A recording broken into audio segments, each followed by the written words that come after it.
थोथ लांगूल चलाए, आस पास कृषिकार खेत की करत बढ़ाई। भक्त भजे की रीति प्रगट प्रतीक झुपाई। अचरज मानत जगत में कौन पूज्यो कामय भयो। धन्य धना के भजन को बिनहि बीज अंकुर भयो। कहते हैं धन्य है धना के भजन को, जिनके भजन के प्रताप से खेत में बोया कुछ नहीं, अपने आप खेत में फसल उत्पन्न हो गई। ऐसा तो भूतो न भविष्यति। जिसके हृदय में भक्ति नहीं है वह मान ही नहीं सकता। लोग कहते हैं क्या हम कुछ करेंगे नहीं, कमाएंगे नहीं तो क्या भगवान खिला देंगे हमको? अरे भरोसा रखो, विश्वास रखो, भगवान खिलाएंगे। भगवान खिलाते हैं, लेकिन जब भगवान पर भरोसा रहेगा, पूर्ण विश्वास रहेगा तब। और जब विश्वास भगवान में नहीं रहेगा, विश्वास अपने बाहुबल पर करोगे, अपने कर्म पर विश्वास करोगे, तो कर्म जैसा करोगे वैसे ही मिलेगा। तुम्हारे कर्म चाहे जितना करो, रात दिन मेहनत करो, लेकिन यदि कर्म में आपको रोटी नहीं नसीब है तो रोटी नहीं मिलेगी। आप कोई कर्म नहीं करो, भगवान के भरोसे रहो, तो जबरदस्ती भगवान तुमको खिलाएंगे। खिलाने के बहुत कथाएं हैं भक्तमाल में। ऐसे ही धन्ना जी खेत में फसल नहीं बोए। कहा धन्ना जी के भजन का धन्य है, प्रताप है। धन्ना जी जन्म से ही, बचपन से ही उनकी वृत्ति संतों की प्रति थी, संतों के प्रति बड़ी निष्ठा थी। घर में जो छोटे बच्चे थे रहते थे, साधु महात्मा गांव में कोई आते भिक्षा के लिए देखते तो ये प्रेम से महात्मा को बुला लेते और बुला करके घर में जो पाते उठा के दे देते महात्माओं को। कभी कभी इनके कारण इनकी माता जी और पिताजी थोड़ा दुखी रहा करते थे, तो इसके कारण ये हर समय कुछ ना कुछ करते रहते थे। एक बार इनकी माता जी जल लेने के लिए गए, उधर महात्मा आ रहे थे। महात्माओं को देख करके धन्ना जी ने घर में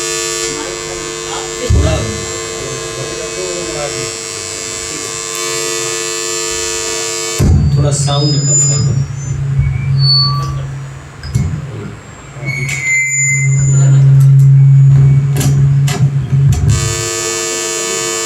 बड़ों से बंद करके।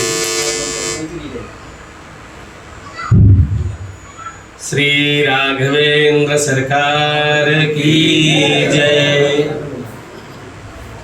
श्री धन्ना भगत जी ने महात्माओं को बुला करके दही की हंडी घर में रखी थी, उठा के दे दिया, ले जाओ महाराज, आगे जाके कहीं पा लेना।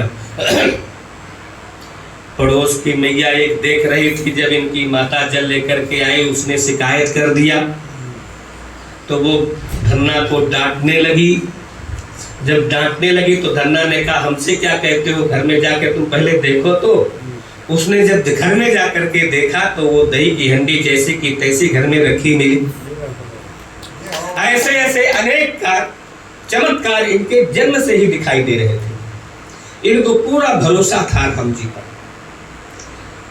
अब धन्ना भगत कोई साधारण नहीं है। जो 12 महाभागवत श्रीमद् भागवत में वर्णन किए गए हैं, वही 12 महाभागवतों में राजा बलि ही धन्ना के रूप में कलयुग में अवतरित हुए हैं।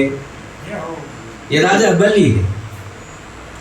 स्वयंभुर नारदा शंभु कुमारा कपिलो मनु प्रहलादो जनको भीष्मो बलिर्वैया सकिर्वयम। ये जो 12 महाभागवत वर्णन किए गए हैं, यही कलिकाल में जिस समय भगवान श्री राम जी रामानंद के रूप में अवतरित हुए, तो यही 12 महाभागवत यत्र तत्र सर्वत्र उत्पन्न होकर के आचार्य की शरण में आकर के संपूर्ण भूमंडल पर भक्ति की धारा बहाई है। तो ये राजा बलि के अवतार धन्ना जी, बचपना ही था इनका। अब ये क्या था कि एक बार इनके पिताजी अस्वस्थ हो गए, ज्यादा बीमार हो गए, कुछ किया नहीं जा रहा था। खेत में फसल बोने का समय हो गया, सभी किसान अपने अपने खेतों में खेत बो रहे थे। पिताजी ने सोचा कि खेत खाली ऐसे पड़ा रहेगा, कुछ नहीं होगा, तो धन्ना से कहा बेटा तू ही जा, उल्टा सीधा कुछ तो बोया, जैसा कुछ तो हो ही जाएगा। धन्ना चले, हल बैल लेकर के घर से चल दिए खेत में बोने के लिए। गेहूं की बोरी ले लिए और जैसे ही आगे चले तो रास्ते में उधर से महात्माओं की एक जमात आ रही थी। महात्माओं की जमात आ रही थी। महात्माओं ने कहा भगत जी राम राम। धन्ना ने कहा महाराज राम राम। कैसे? कहा अरे हम तो तुम्हारे यहाँ जा रहे हो। तुम कहाँ जा रहे हो? कहा चलो आज तो जंगल में मंगल होने दो। बुला के ले आए, वही खेत में ला करके अपने बैलों को पेड़ों से बांध करके, पेड़ से बैलों को बांध कर, और जो गेहूं लेके आए थे खेत में बोने के लिए, वह जाके बनिया की दुकान में बेच दिया। और बनिया की दुकान में वह गेहूं, बीज का गेहूं बेच करके उससे आटा, दाल, घी, तेल, मसाला ये सब सामान खरीद कर ले आए और ला करके वही जंगल में उपले इकट्ठा किए। उपले बिन करके फिर कहा चलो यही रसोई बनने दो। अब फटाफट में क्या रसोई बनेगी? राजस्थान का प्रसिद्ध है दाल बाटी, और कंडों में तो बस वही बाटी बनाया। और महात्माओं के पास तो बर्तन सब रहते ही हैं, एक बड़े से कमंडल में दाल चढ़ा दिया, दाल बाटी बना लिया। वही पत्ते तोड़ करके पत्तल बना लिया और बना करके ठाकुर जी साधुओं के साथ में ठाकुर जी रहते हैं, गोपाल जी, लाल जी, शालिग्राम महात्मा सब रखते हैं। उनका सुंदर भोग लगाया, प्रसाद पाया। पंगत करने के बाद महात्माओं ने कहा कि देखो भगत जी अब हम लोग यात्रा में निकले हैं, यात्रा कर रहे हैं, अब आगे चलता हूँ। अब आज का विश्राम हमारा जयपुर में होगा। शाम को जयपुर पहुँचेंगे और रात्रि में गोविंद देव जी का दर्शन करेंगे। फिर आगे द्वारिकापुरी जाएंगे। काशीपुरी से आए हैं, द्वारिकापुरी की यात्रा करनी है। महात्मा तो चले गए। धन्ना ने विचार किया कि क्या करें, बीज तो सब संतों को खिला दिया, अब है नहीं, खेत में क्या बोएं? यदि नहीं बोएंगे तो माता पिता का डर लगा। ग्रंथकार कहते हैं तात मात डर, माता पिता का डर लगा। माता पिता के डर से आपने खेत में झूठा ही मतलब खाली खाली हल चला दिया, और हल चला करके थोड़ी सी कोने से मिट्टी को थोड़ा बराबर किया, उसको बारीक किया, और बारीक करके कपड़े में रख करके जैसे गेहूं बोने का ड्रामा करते हैं, गेहूं ऐसे ऐसे खेत में बोते हैं बीज, ऐसे ही धन्ना भी वही मिट्टी धूल खेत में ऐसे ऐसे बोने का ड्रामा कर दिया, ताकि आसपास के किसान देख ले कि धन्ना कुछ खेत में डाल रहा है बीज। अब बाद में जब कुछ बीज नहीं डाला है तो जगेगा नहीं, माता पिता कुछ कहेंगे तो उनको जवाब दे देंगे। बहाने बहुत होते हैं जो बहाने देने के लिए समझा देंगे तुम्हारे खेत में नमी नहीं रही होगी, तुम्हारा बीज बड़ा पुराना रखा होगा, घुन गया होगा, इसलिए नहीं जगा। क्योंकि घुना बीज नहीं जगता है, घुना हुआ बीज नहीं जगता है तो कैसे जगेगा? तो धन्ना ने इस तरह से माता पिता के भय से विचार करके चले आए। अब आने के बाद धन्ना कभी खेत देखने नहीं गई। अच्छा, धन्ना झूठ बोले हैं, साफ ही झूठ है, खेत में तो बीज डाला नहीं और कहा बो जाए, तो झूठे तो बोले। साहब भगत यदि झूठ बोले तो भगवान उसी झूठ को सत्य करके दिखाते हैं। वर्तमान में कथा है, एक नहीं 6 भक्तों के नाम है इसमें। चारों जुग चतुर्भुज सदा भक्त गिरा साची कर। अब पहले धन्ना जी का चरित्र पूरा करते हैं। इस तरह से धन्ना जी खेत देखने कभी नहीं गए, लेकिन धन्ना के खेत में सबसे सुंदर फसल भई। ऐसा सुंदर फसल, बीज ऐसा लगता था पौधा एक पौधे से दूसरे पौधे की बराबर की दूरी है, जैसे इंची टेप रख रख करके एक एक बीज लगाया गया हो, और प्रत्येक पौधा एक जैसा है। जितना मोटा है उतने मोटे सब, जितना लंबा उतने लंबे सब। खेत में कभी ऐसी फसल नहीं होती है, कोई पौधा बड़ा होगा कोई छोटा होगा, किसी की बाल बहुत बड़ी होगी किसी में बाल बहुत छोटी होगी, कोई पौधा मोटा होगा तो कोई बहुत बारीक होगा। कभी कभी बीज नजदीक गिर जाता है तो एक ही जगह दो चार पौधे हो गए, और कहीं कहीं ज्यादा दूरी हो जाती है। लेकिन ऐसा नहीं है। तो इसका मतलब क्या है? इसका मतलब ये है कि धन्ना के खेत में कोई फसल नहीं हुई, स्वयं भगवान ही बीज बन करके धन्ना के खेत में उत्पन्न हुए हैं। ये धन्ना के खेत में बीजा अवतार भगवान का हुआ है। अनेक अवतार भगवान के हैं। दशावतार का वर्णन है। भगवान 10 अवतार धारण करते हैं, 24 अवतार धारण करते हैं। तो 10 अवतार तो भक्त के लिए धारण करते हैं, भक्तों के लिए 24 अवतार धारण करते हैं। अम्बरीश शीतलाग भगवान ने 10 अवतार धारण किया है, स गोस्वामी जी ने वर्णन किया है। तो भक्तों के लिए भगवान अवतार धारण करते हैं। तो यहाँ भागवत जी में जहाँ 24 अवतारों का वर्णन है, वहाँ आखिरी में सूत जी महाराज कहते हैं यह संख्या अवतार, भगवान के असंख्य अवतार हैं। असंख्य अवतार आज तक हो चुके हैं, अभी भी हो रहे हैं और आगे भी होते रहेंगे। जहाँ कहीं कोई विशेष विशेषता दिखाई दे तो समझो ये भगवान का अवतार है। तो यहाँ धन्ना के खेत में भगवान का बीज अवतार, ये असंख्य अवतारों में है। तो ऐसे ही द्रौपदी के लिए भगवान वस्त्रावतार धारण किया। न 24 अवतारों में वस्त्र का नाम है, न 10 अवतार में है। कहीं वस्त्रावतार का वर्णन नहीं है, वो केवल द्रौपदी के लिए रक्षा के लिए बनाया है, अवतार ग्रहण किया है। ऐसे ही धन्ना के खेत में फसल बन करके भगवान उत्पन्न हुए हैं। इतनी सुंदर फसल आसपास के किसान देख करके धन्ना से कहते हैं, धन्ना ये बता तू बीज कहाँ से लाया? अरे वही बीज हमारे घर में पिछले साल का रखा था, तेरे घर में वही रखा था, वही गेहूं हमने बोया, वही गेहूं तू भी तो बोया है। अब तो भी नया नया बोने वाला, नया नया किसान है, बोने भी नहीं आता है। हम लोग तो पुराने खिलाड़ी हैं, कितने सालों से किसानी कर रहे हैं, हमारे खेत में ऐसी फसल नहीं हुई। ये कारीगर कहाँ से बुलाया ऐसी फसल बोने के लिए? धन्ना ने कहा भाई ऐसे कारीगर को आप नहीं बुला सकते। कहा क्यों नहीं बुला सकते? तेरे पास धन नहीं, हमारे पास तो धन है, हम बुला लेंगे। बताओ तो कहाँ से कारीगर लाया और कहाँ से बीज लाया? धन्ना ने कहा यदि ऐसी फसल चाहिए तो पहले तुम्हारे घर में जितना अनाज रखा है वो सब निकाल करके जाके वृंदावन में भंडारा कर दो, एक दिन में साधुओं को खिला दो। कहाँ खिलाओगे? करुणाधार में जानकी जी का 100 लाख भंडारा कर दो एक दिन में। अनाज घर में रहना नहीं चाहिए, एक तरह सारा अनाज ला के भंडारा कर दो, फिर तुम्हारे खेत में ऐसी फसल हो जाएगी। इतना विश्वास किसको?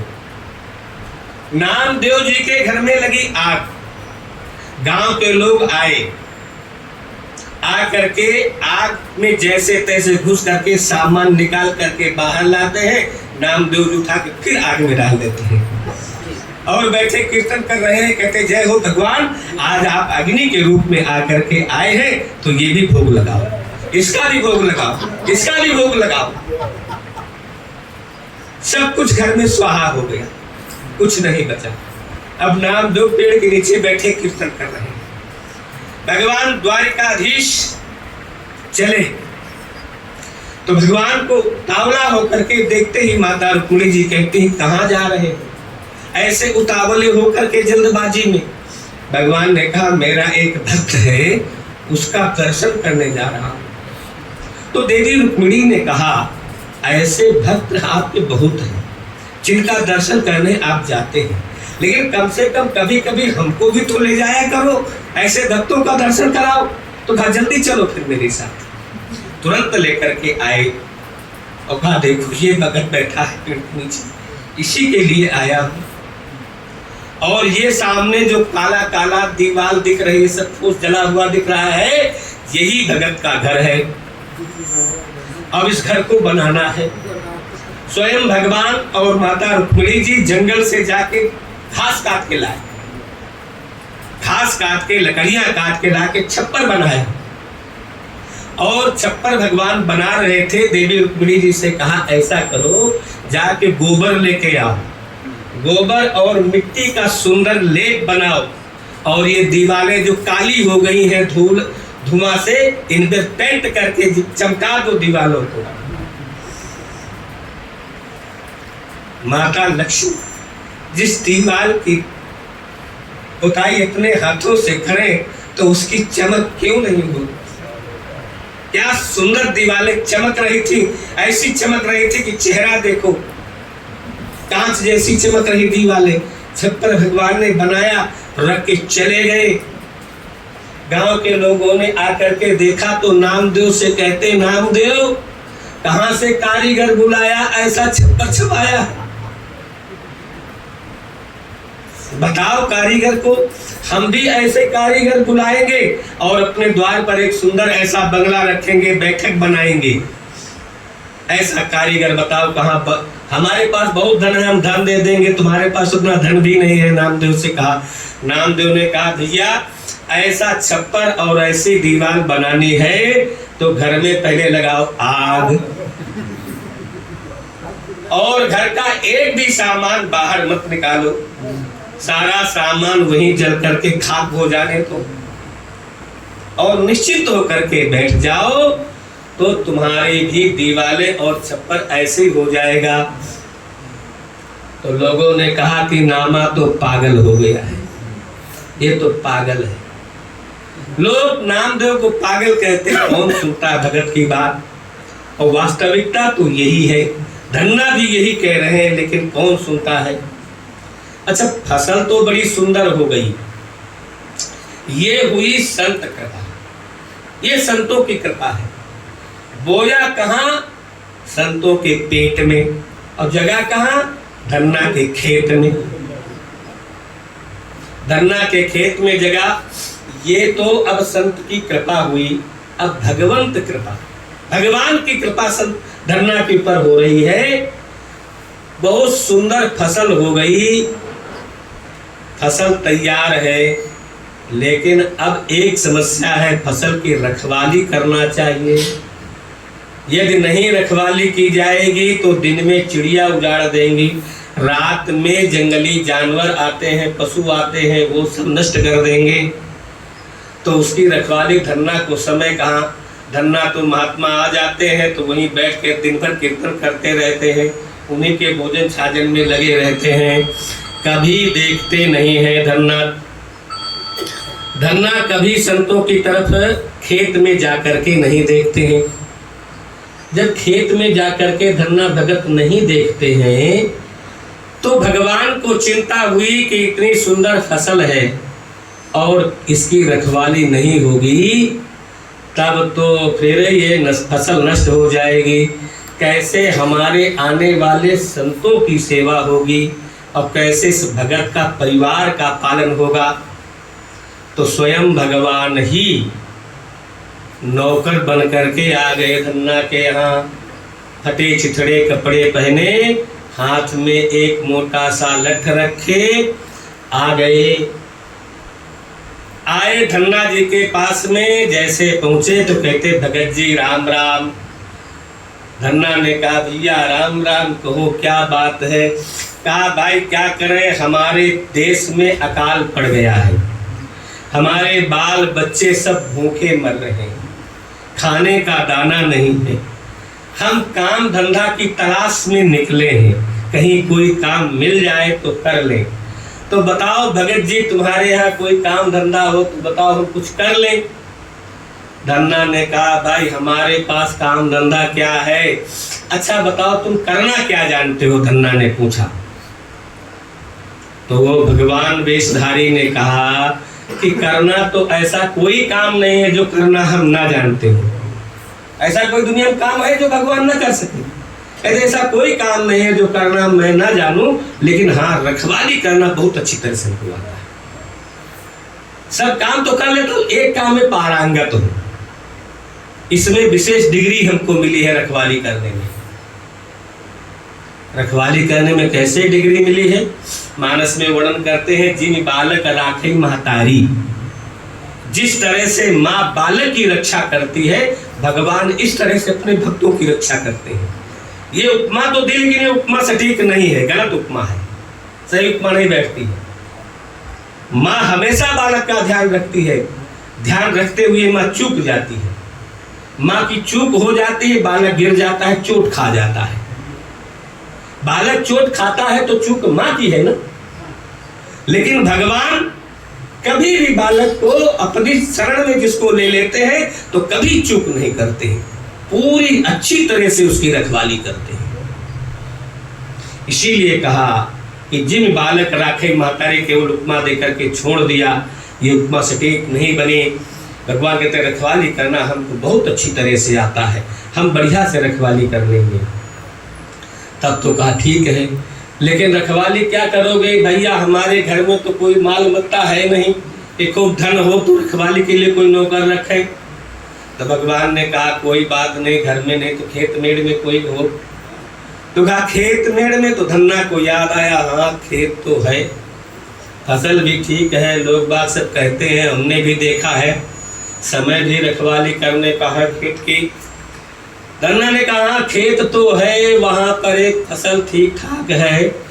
तो ठहरे भगवान ही। भगवान ने कहा अच्छा वो नहर किनारे वाला खेत तुम्हारा ही है क्या? धन्ना ने कहा हाँ वही तो है। कहा बड़ी सुंदर फसल है, जोरदार फसल, ऐसी तो फसल पूरी एरिया में कहीं किसी की नहीं है। अब उसकी रखवाली नहीं करोगे तो नुकसान हो जाएगा खेत का। तो कहा ऐसा है, रखवाली कैसे करें? रखवाली करने के लिए किसको रखें, इतना हमारे पास धन नहीं। कहा अरे तुम्हारे पास समय नहीं तो किसी को बटाई दे दो। कहा बटाई दे दे तो मेहनत कौन करेगा? खेत में रखवाली करना साधारण काम नहीं, बहुत मेहनत का काम है। इतनी मेहनत कि दिन भर चिड़ियों को ताकना पड़ेगा, पक्षी दिन भर ताको, और इस कोने में तुम बैठे हो तो उस कोने में चिड़िया अपना गीत गा रही है, उधर नुकसान कर रही है। और उधर दौड़ के गए तो चिड़िया इधर गीत गाना शुरू कर दी। रात्रि में जंगली जानवर आते हैं, रोजड़े वगैरह नीलगाय, ये नुकसान करेंगे फसल में। तुम इधर रहोगे इस खेत में तो उस खेत में नुकसान हो जाएगा। अच्छा धन्ना का खेत कितना है? 12 बीघे का एक ही प्लाट है धन्ना का। आज भी वह प्लाट है धन्ना का, अभी भी वर्तमान की बात कर रहा हूँ। वर्तमान में 12 बीघे का प्लाट है। हम गए हैं वहाँ देख के आए हैं और वहाँ धन्ना जी का उत्सव करके आए हैं। ऐसे ही धन्ना जी का तो कहा भाई इतना लंबा चौड़ा खेत है, 12 बीघे का प्लाट, एक आदमी पूरी रात दौड़े, पूरी रात नहीं दौड़ेगा तो एक तरफ बैठा रहेगा तो दूसरी तरफ नुकसान करेंगे जानवर, और दिन भर भी एक जगह बैठा रहेगा तो दूसरी तरफ पक्षी नुकसान करते रहेंगे। तो दिन भर दौड़े 12 बीघे भर में और रात भर दौड़े, बहुत मेहनत का काम है, इतना मेहनत कोई करता नहीं है। भगवान ने कहा हमको दे दो, मर जाए कोई एक बाल तोड़ के ले जाए, एक बाल तुम्हारी कोई टेढ़ी नहीं कर सकता है, एक भी बाल नहीं जाएगी। और जब गेहूं की फसल तैयार होती, तोतों को देखो, तोते आते हैं त्यों त्यों करते हुए और पेड़ में बैठे तुरंत बाल काटी और लेके उड़ गए, खूब नुकसान करते हैं। तो कहा ऐसे एक भी पक्षी कोई एक दाना नहीं ले जा सकता है हमारी रखवाली करने में। हम बहुत अच्छी तरह से रखवाली करना जानते हैं। तो धन्ना ने कहा अच्छा भैया क्या लोगे? तो भगवान ने कहा 1/3 खेत में जितना पैदा हो 1/3 हमारा, शेष तुम्हारा। धन्ना ने कहा भैया तुम तो बहुत ज़्यादा मांग रहे हो, खाली रखाने में 1/3। देखो खेत हमारा, हल बैल की मेहनत मजदूरी हमारी, बीज हमारा। भगवान ने कहा कि गलत बात, बीज तुम्हारा नहीं है, झूठ मत बोलो। धन्ना चेप गए, ये क्या मामला, इसको कैसे पता है? ये तो कोई नहीं जानता है कि बीज हमारा नहीं है, ये केवल मैं ही जानता हूँ, और इसको कैसे पता है? अब धन्ना चुप लगा गए।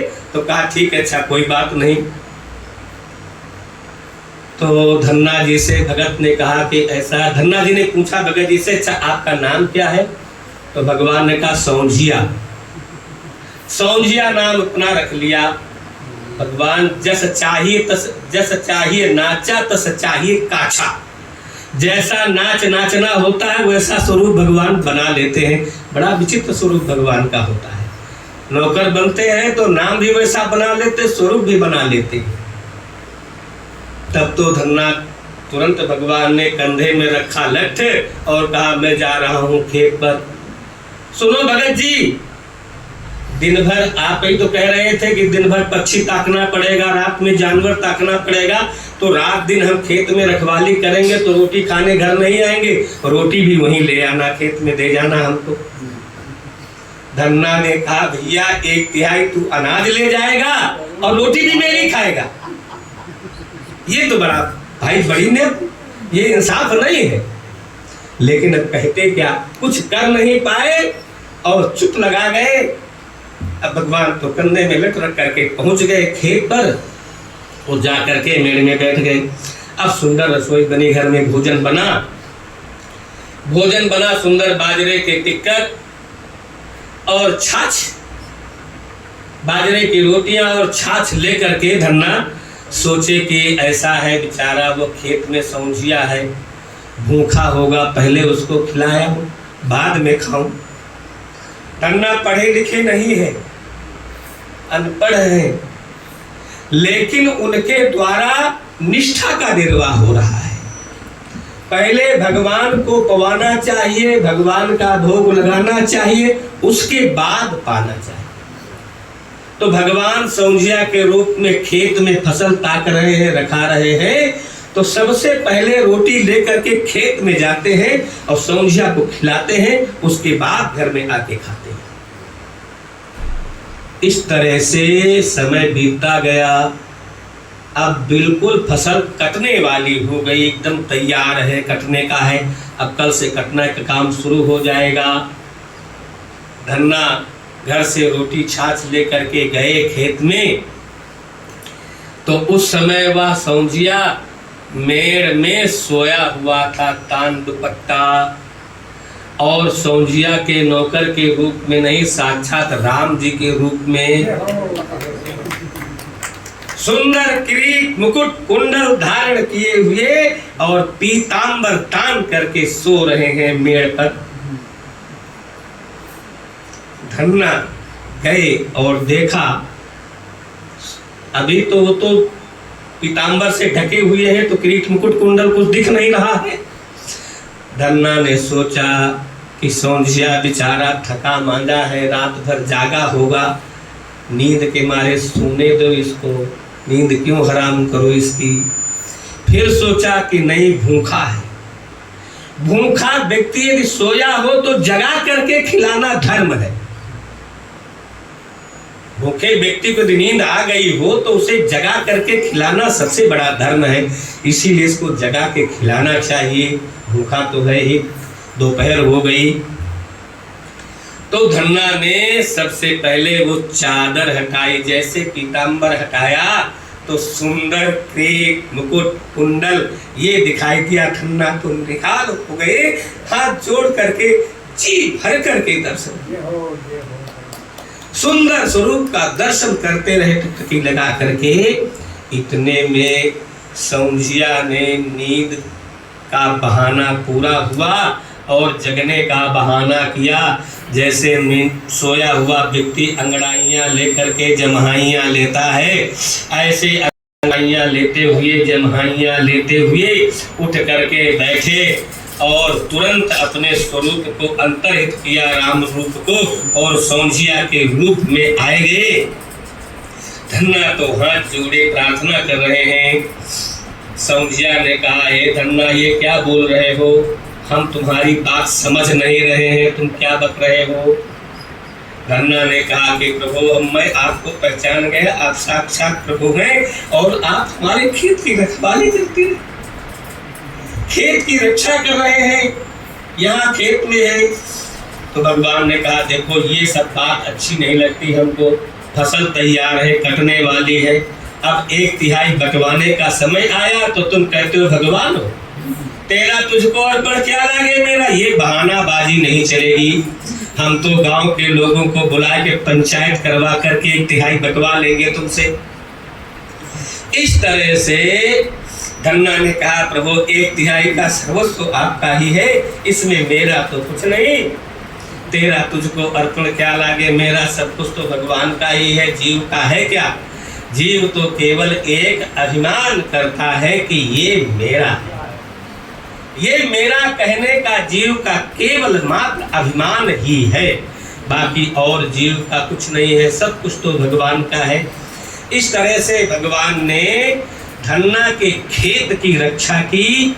तो पहले संत कृपा धन्ना जी के ऊपर होती है, अब ये भगवंत कृपा होती है। धन्ना जी का थोड़ा चरित्र और भी आधा बाकी है, वह अगले प्रकरण में हम लोग श्रवण करेंगे। अभी कुछ हमारे गुरु भाई विराजमान हैं, ये तो बड़े भारी विद्वान पंडित, महान पंडित हैं, हम तो बस साधारण छोटी मोटी कहानियाँ कह करके जानते